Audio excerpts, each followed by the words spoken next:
व्यसन से उबरना एक ऐसी यात्रा है जिसमें व्यसन के मनोवैज्ञानिक और भावनात्मक दोनों पहलुओं को संबोधित करने के लिए अक्सर विभिन्न चिकित्सीय दृष्टिकोणों की आवश्यकता होती है।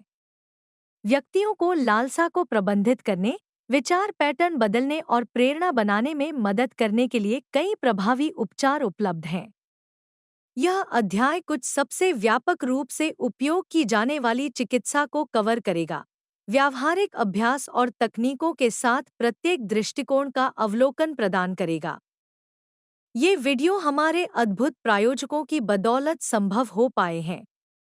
इंट्रोड्यूसर ऐप पर किसी भी चीज के लिए किसी से भी मिले, चाहे आप दोस्त, रोमांस या कुछ और ढूंढ रहे हों, इंट्रोड्यूसर आपके लिए है। आज ही मुफ्त डाउनलोड करें।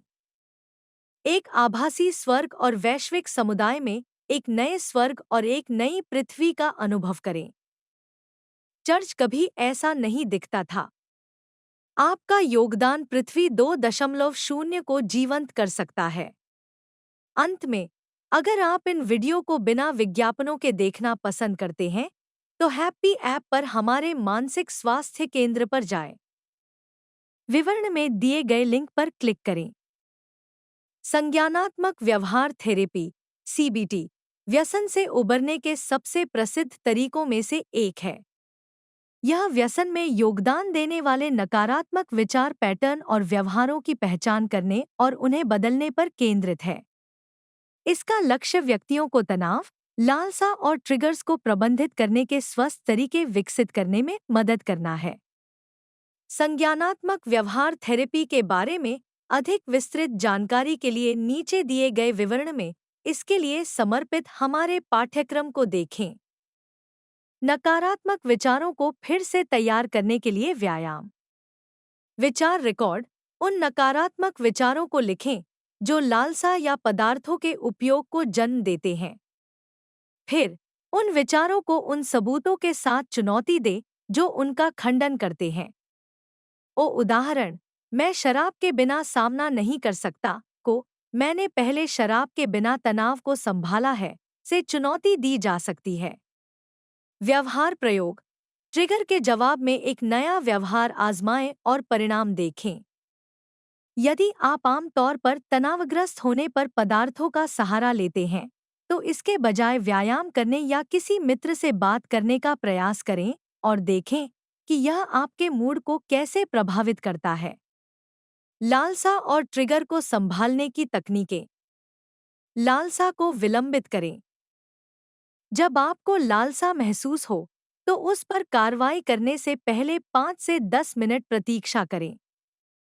इससे आपके मस्तिष्क को लालसा को समझने का समय मिलता है और आपको यह समझने में मदद मिलती है कि लालसा समाप्त हो जाएगी।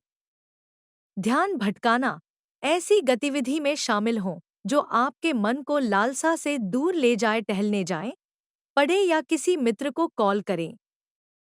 ट्रिगर को फिर से परिभाषित करें। उन विशिष्ट स्थितियों की पहचान करें जो लालसा को जन्म देती हैं, जैसे किसी पार्टी में होना, और आगे की योजना बनाएं। उदाहरण के लिए, यदि आप जानते हैं कि आप शराब के आसपास होंगे, तो इसके बजाय गैरमादक पेय का आनंद लेने के बारे में सोचें। प्रेरक साक्षात्कार (एमआई) एक क्लाइंट केंद्रित थेरेपी है जो व्यक्तियों को बदलाव के लिए अपनी प्रेरणा को मजबूत करने में मदद करती है। यह किसी को बदलने के लिए मजबूर करने के बजाय आत्म-प्रतिबिंब को प्रोत्साहित करने और आंतरिक प्रेरणा बनाने पर केंद्रित है। आंतरिक प्रेरणा को मजबूत करने के लिए व्यावहारिक अभ्यास। निर्णयात्मक संतुलन।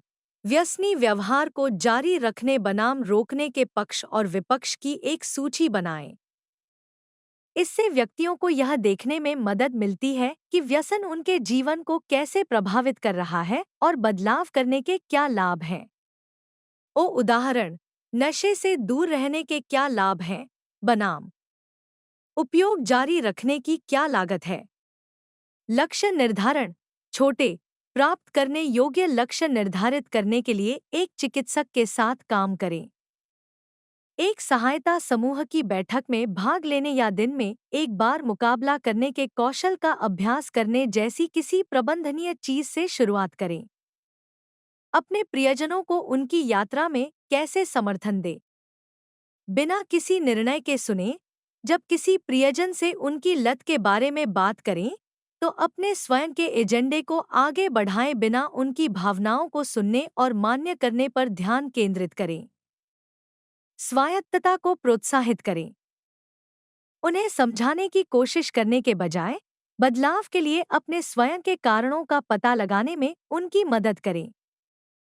पूछें, आपको क्या लगता है कि अगर आप नशा करना बंद कर दें, तो आपके जीवन में क्या सुधार होगा? छोटी जीत का जश्न मनाएं। सुधार एक लंबी प्रक्रिया है, इसलिए सही दिशा में उठाए गए सबसे छोटे कदमों को भी स्वीकार करें। Mindfulness based relapse prevention (MBRP) mindfulness अभ्यासों को व्यसन से उबरने में एकीकृत करता है।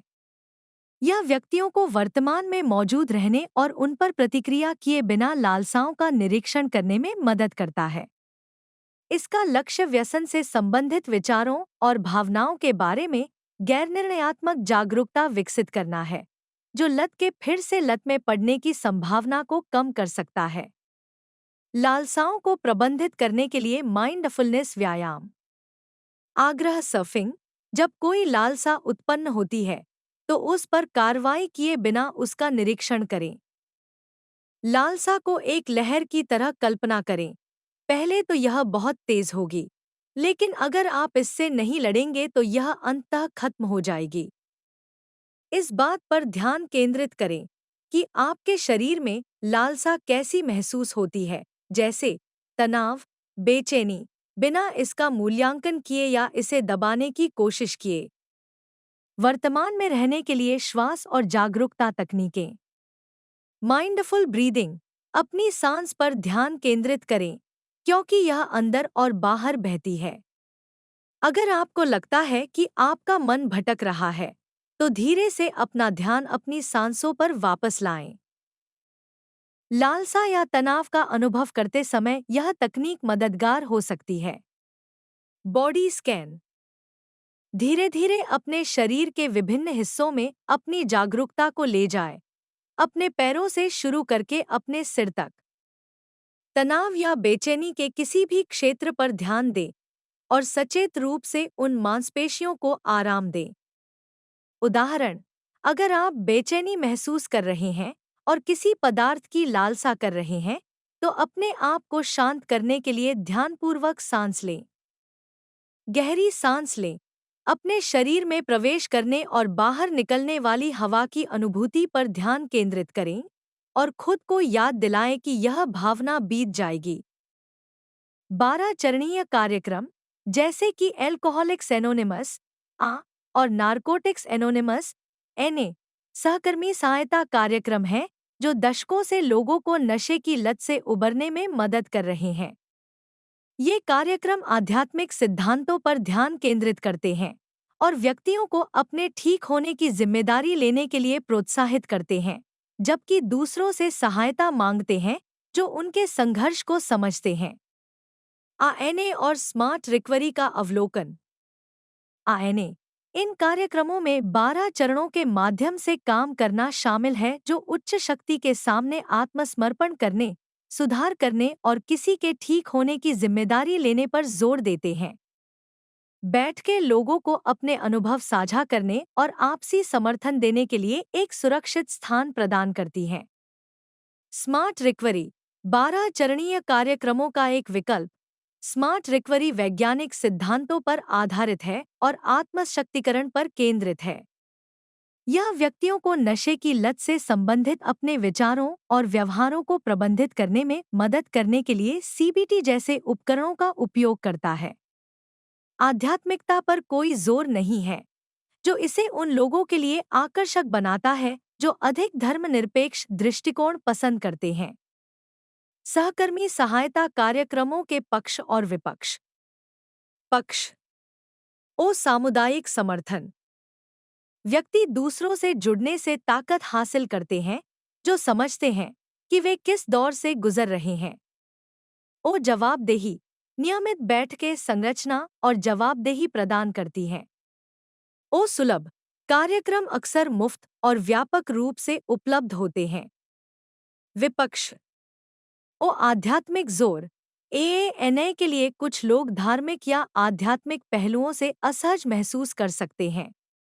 ओ एकाकारस भी फिट दृष्टिकोण कुछ लोग 12 चरणों के साथ प्रतिध्वनित नहीं हो सकते हैं और स्मार्ट रिकवरी जैसे अधिक व्यक्तिगत दृष्टिकोण को पसंद करते हैं। उदाहरण, रिकवरी में कोई व्यक्ति अपनी प्रगति और संघर्षों को दूसरों के साथ साझा करने के लिए साप्ताहिक रूप से एआई मीटिंग में भाग ले सकता है, जबकि कोई अन्य व्यक्ति विशिष्ट संज्ञानात्मक उपकरणों और रणनीतियों पर ध्यान केंद्रित करने के लिए स्मार्ट रिकवरी को प्राथमिकता दे सकता है। ये वीडियो हमारे अद्भुत प्रायोजकों की बदौलत संभव हो पाए हैं। इंट्रोड्यूसर ऐप पर किसी भी चीज के लिए किसी से भी मिले, चाहे आप दोस्त, रोमांस या कुछ और ढूंढ रहे हों, इंट्रोड्यूसर आपके लिए है। आज ही मुफ्त डाउनलोड करें। एक आभासी स्वर्ग और वैश्विक समुदाय में एक नए स्वर्ग और एक नई पृथ्वी का अनुभव करें। चर्च कभी ऐसा नहीं दिखता था।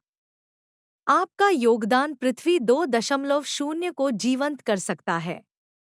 अंत में, अगर आप इन वीडियो को बिना विज्ञापनों के देखना पसंद करते हैं, तो हैप्पी ऐप पर हमारे मानसिक स्वास्थ्य केंद्र पर जाएं। विवरण में दिए गए लिंक पर क्लिक करें। अंत में, हालांकि यह कोर्स आपके लिए मुफ्त था, लेकिन इसे आप तक पहुंचाना मुफ्त नहीं था। कृपया इन कोर्स को दुनिया भर में सबसे ज्यादा जरूरतमंद लोगों तक पहुंचाने में मदद करने के लिए एक छोटा सा दान देने पर विचार करें। लिंक विवरण में है। अगले पाठ में मिलते हैं।